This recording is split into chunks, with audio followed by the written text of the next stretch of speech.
Sahabat Indonesia Nusantara Raya, untuk video kali ini kita akan bahas tentang berbicara efektif dan efisien kaitannya dengan pengulangan atau dalam bahasa public speakingnya adalah repetisi, pengulangan atau repeat ya. Nah, pengulangan itu menjadi hal yang sangat penting tetapi juga menjadi sesuatu yang sia-sia kemudian membuang-buang waktu sehingga tidak sampai pada apa yang diinginkan dari dialog itu ya. Jadi dialog atau public speaking itu kan transfer informasi. Ketika kita ingin mentransferkan informasi yang kita dapatkan kepada audiens, maka kita akan melakukannya dengan cara yang efektif dan efisien.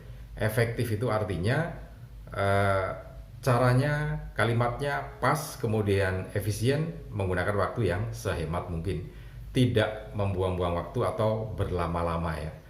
Nah, ada hal yang menarik. Kita akan bahas bagaimana pengulangan-pengulangan itu menjadi sesuatu yang sia-sia dalam komunikasi, bahkan membuang-buang waktu ya. Nanti akan kita bahas lebih lanjut lagi, dan itu semua juga sudah saya tulis di dalam ebook public speaking saya ini. Nah, Anda ingin belajar lebih dalam lagi tentang apa yang saya sampaikan di sini dan hal lainnya, harganya hanya Rp50.000 saja dan bisa konsultasi sampai Anda mahir berbicara di depan umum ya. Jadi nanti bisa konsultasi melalui online, kemudian kita akan buatkan video seperti yang Anda tanyakan. Oke, baik. Untuk Anda yang baru saja bergabung, jangan lupa tekan tombol subscribe-nya terlebih dahulu, kemudian tekan tombol loncengnya supaya nanti kalau kita update video terbaru, Anda akan mendapatkan notifikasinya yang pertama ya. Kemudian tekan tombol like dan juga share video ini ke teman-teman Anda.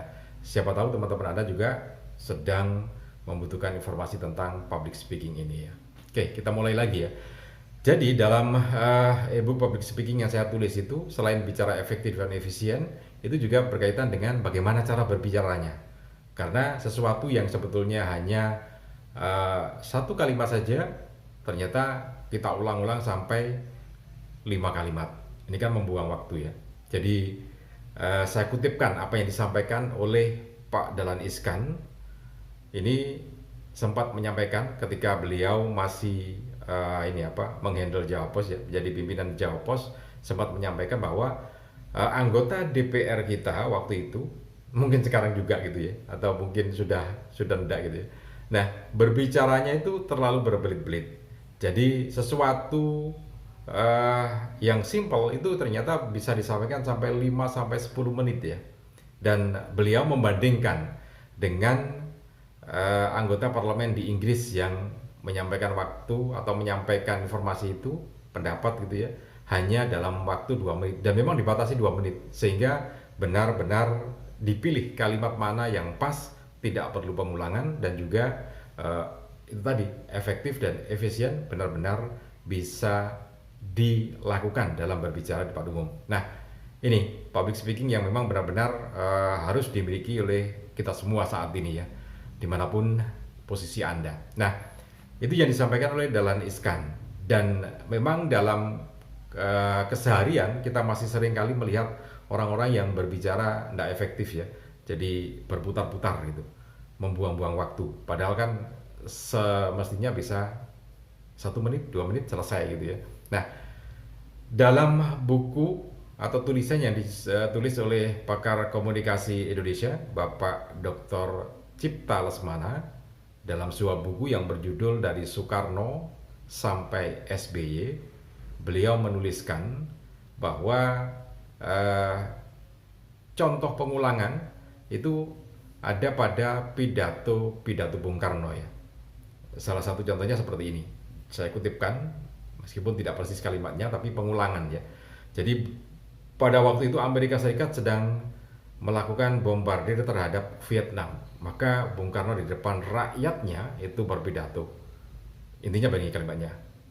Saudara-saudara, apakah saudara sudah merasakan bahwa bom yang dijatuhkan di Hanoi itu Anda rasakan seperti dijatuhkan di atas kepala Anda sendiri?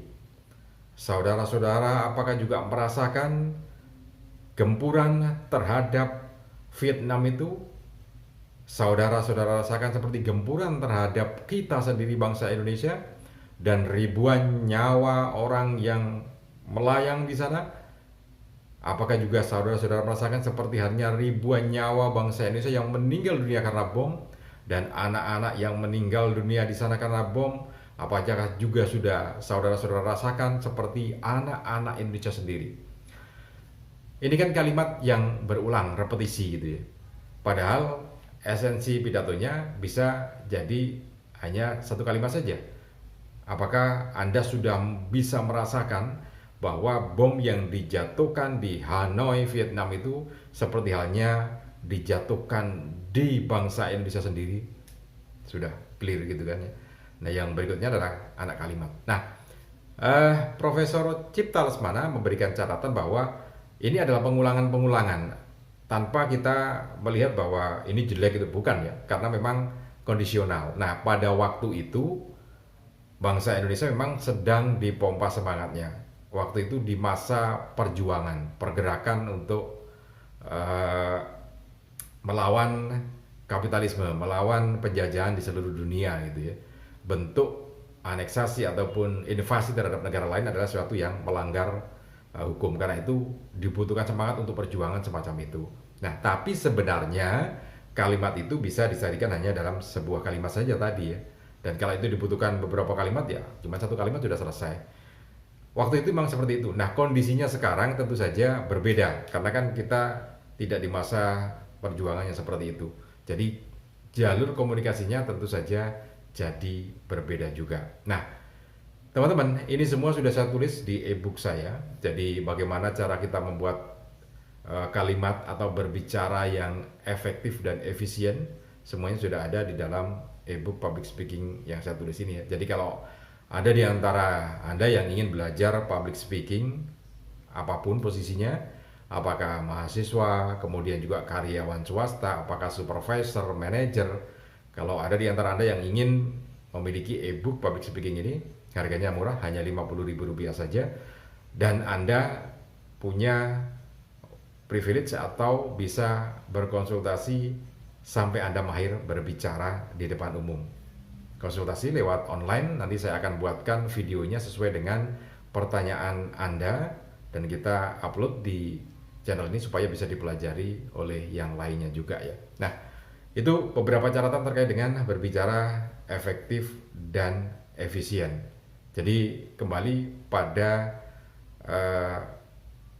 public speaking, karena ini menjadi sesuatu yang penting ya.